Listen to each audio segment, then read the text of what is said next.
अस्सलाम वालेकुम दोस्तों, वेलकम है आपके मेरे यूट्यूब चैनल पाइपिंग नॉलेज में। Today we are going to discuss about basic daily work supervisor job and responsibility. First of all is the supervisor job responsibility to collect the correct drawing from the document revision of isometric drawing and PNID, otherwise GA, general arrangement drawing. Second, identify as per your current isometric drawing work plan, identify the spool and identify the daily work plan. Just revision isometric drawing, then as per isometric drawing you can arrange the spool for the next day plan or to next day plan. Then that spool arrange for internal cleaning, because all the spool before erection need to do internal clean by the compressed air or by the dry air. After that next day plan for the erection. So first of all, if you want to do the erection of any spool, then need to do before the erection need to do the air blowing or internal cleaning. Okay, now second thing is pipe spool handling and erection preparation. Pipe spool handling means when your spool comes from the spool yard, then need to be proper handle, not put on the directly on the floor or ground, put of the wooden block support and proper elevation, and maintain the preservation. Need opening need to be closed by the plastic wrapping and by the pipe cover. Need to be planned for erection. Okay, when the spool reach at site, then is your responsibility for the proper preservation. Preservation is the important part of the oil and gas industry. Preservation means then you need to do proper preservation. Your pipe mouth is completely 100% closed until your pipe is not erection. After erection, any spool opening point like flange connection then need to be closed very well.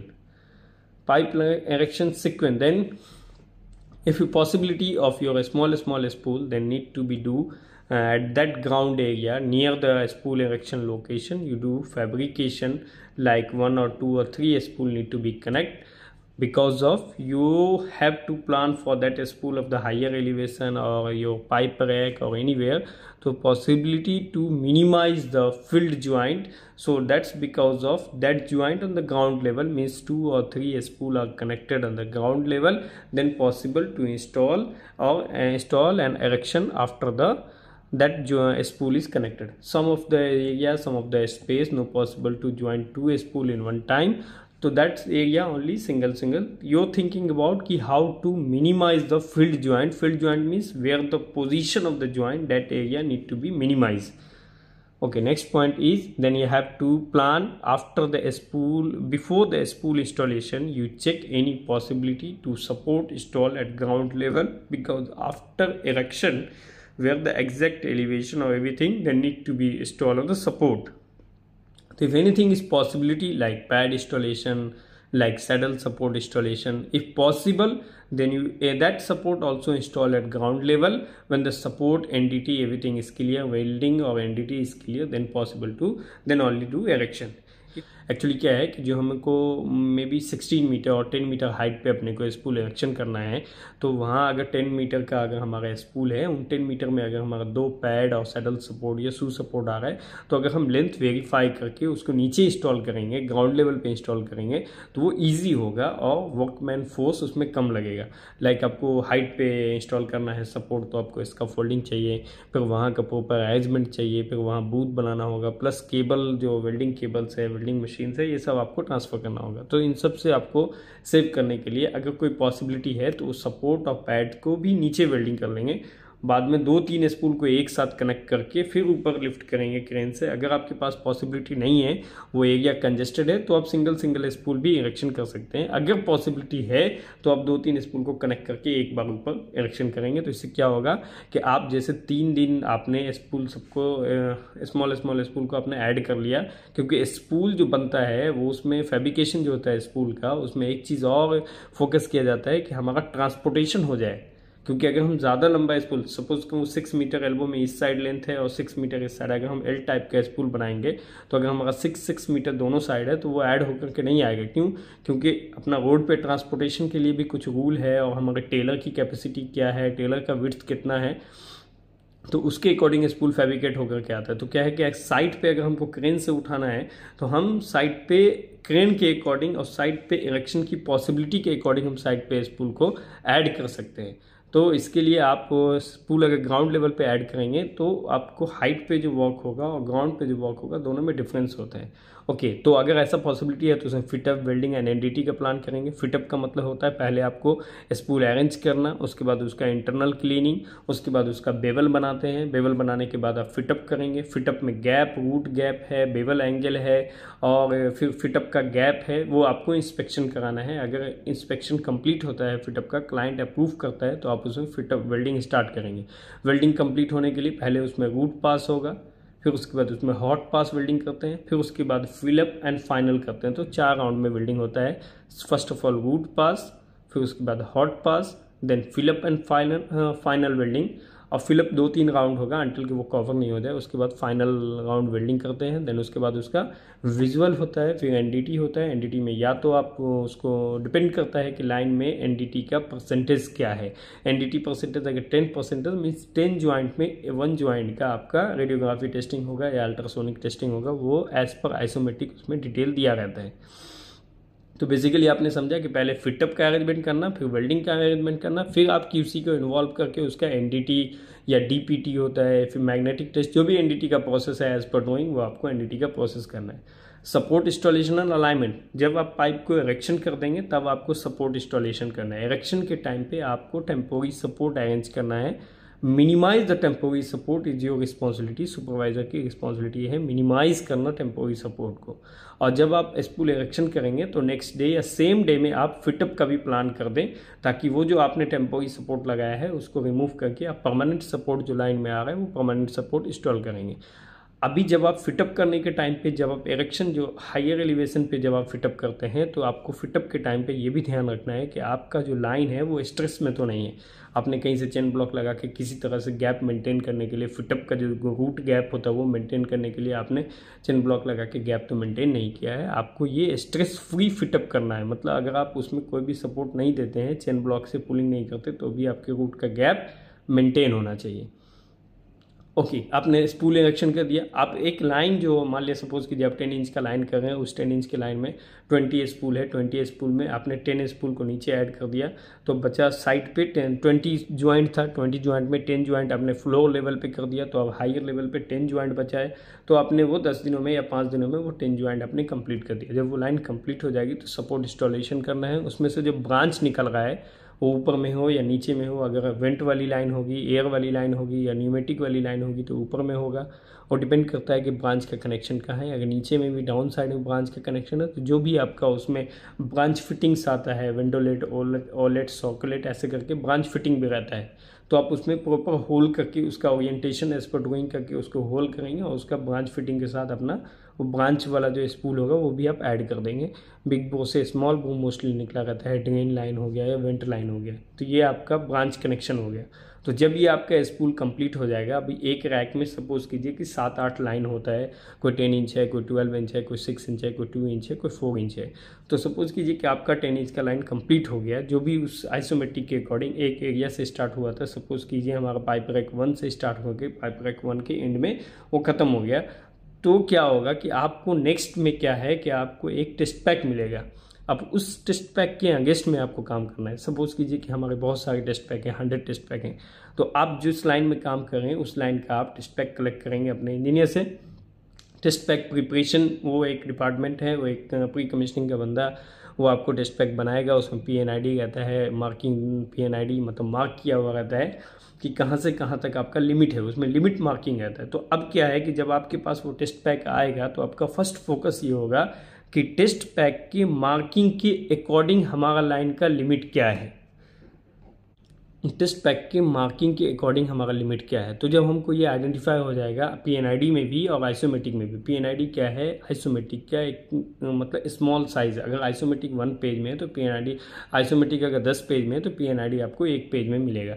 तो क्या है कि मतलब normally वो 1 ही 2 page में रहता है। तो उस PNID के लिमिट के अकॉर्डिंग आप आइसोमेट्रिक में जो आपने वर्क किया है उसमें आपको चेक करना है कि क्या ये हमारा 100% काम कंप्लीट हो गया है। कोई ब्रांच फिटिंग हो गया या उसमें बीवीडी सपोर्ट हो गया, जो भी इनलाइन वर्क है, लाइक उसमें पाइप से कनेक्टेड पैड होगा या बीवीडी होगा या ब्रांच कनेक्शन होगा, कुछ भी वो अगर 100% आपका फिटअप बिल्डिंग कंप्लीट हो जाता है तो आप टेस्ट पैक के डिपार्टमेंट में वो टेस्ट पैक लेकर के आप उसको ये कहेंगे कि भाई क्यूसी डिपार्टमेंट को कि इस टेस्ट पैक का 100% वर्क कंप्लीटेड हो गया है, इस टेस्ट पैक का 100% वर्क कंप्लीटेड हो गया कंस्ट्रक्शन वर्क।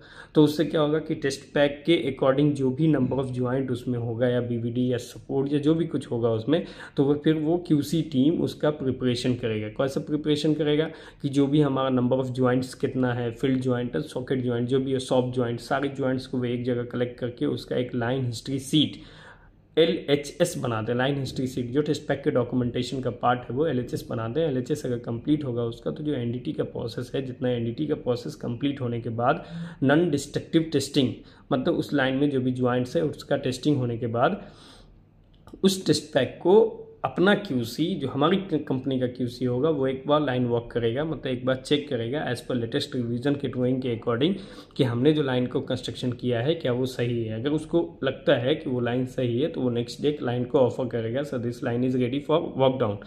वो वॉक डाउन जो होगा वो मैकेनिकल क्लियरेंस का वॉक डाउन होगा, means that line is going for the before the hydrotest walk down. उस वॉक डाउन में 3 टाइप का पंच पॉइंट आता है।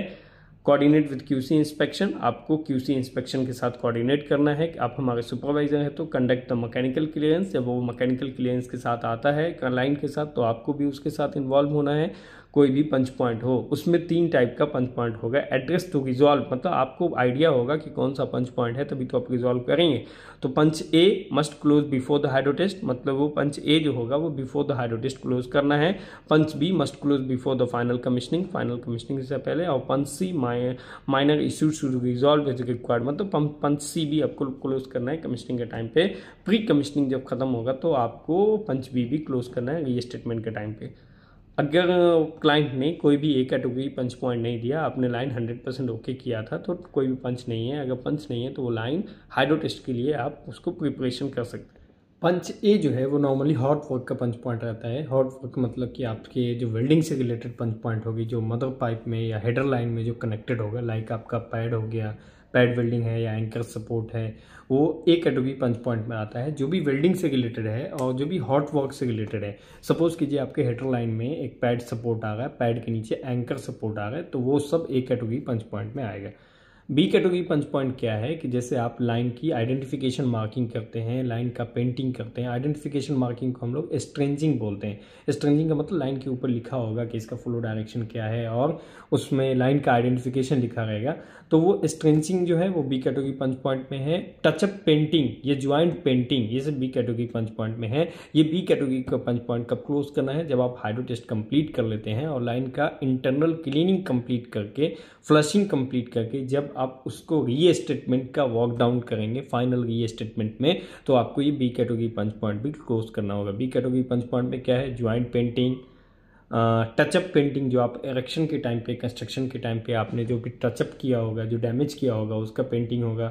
स्ट्रेंचिंग मतलब मार्किंग होगा। NRV और जो भी रिलेटेड वॉल्व है जो हाइड्रो टेस्ट के टाइम पे आपने ड्रॉप किया है, उस वापस उस सारे वॉल्व को original as per drawing, as per isometric drawing आपको रीइंस्टॉल करना है, उसकी टॉर्किंग करनी है। जो टेम्पोरी गैसकेट अपना हाइड्रो टेस्ट के टाइम पे यूज़ किया उसको रिमूव करके उसको वापस ओरिजिनल गैसकेट डालना है। फ्लांज की क्लीनिंग है, फेस की क्लीनिंग है। That kind of activity of the B category punch point. Start from fabrication से। फैब्रिकेशन एक प्लेस तैयार किया जाता है, एक फैब्रिकेशन शॉप, जहां नंबर ऑफ स्पूल को फैब्रिकेट करते हैं और मिनिमाइज करते हैं कि हम अपने फील्ड ज्वाइंट को, जो साइड पे हमारा ज्वाइंट होना है, उसको हम कैसे मिनिमाइज कर सके।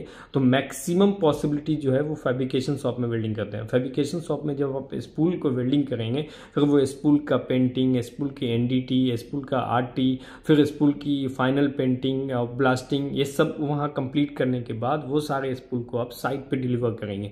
तो साइट पे as per requirement, as per location आप उस स्पूल को डिलीवर करेंगे।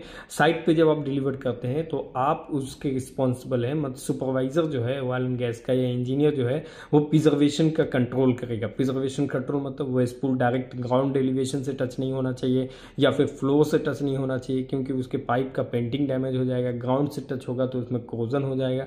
तो इंटरनली क्लीन होना चाहिए, पाइप का माउथ कवर होना चाहिए, पाइप के ऊपर एक स्पूल के ऊपर दूसरा स्पूल नहीं रखा होना चाहिए। वो एक स्टेजिंग तरीका है उसमें रखने का, जो स्पूल हम लोग स्टेक करते हैं तो उस स्पूल का प्रॉपर प्रिजर्वेशन मेंटेन होता है। अदरवाइज आपको प्रॉपर एनसीआर मिल जाएगा क्यूसी की तरफ से, क्लाइंट की क्यूसी की तरफ से, कि नॉन कन्फर्मेशन ऐसा रिपोर्ट आपको मिलेगा कि आपने प्रॉपर प्रिजर्वेशन नहीं किया है या स्पूल को सही से नहीं रखा है। तो basically this is the basic work of supervisor role and responsibility up to the री स्टेटमेंट।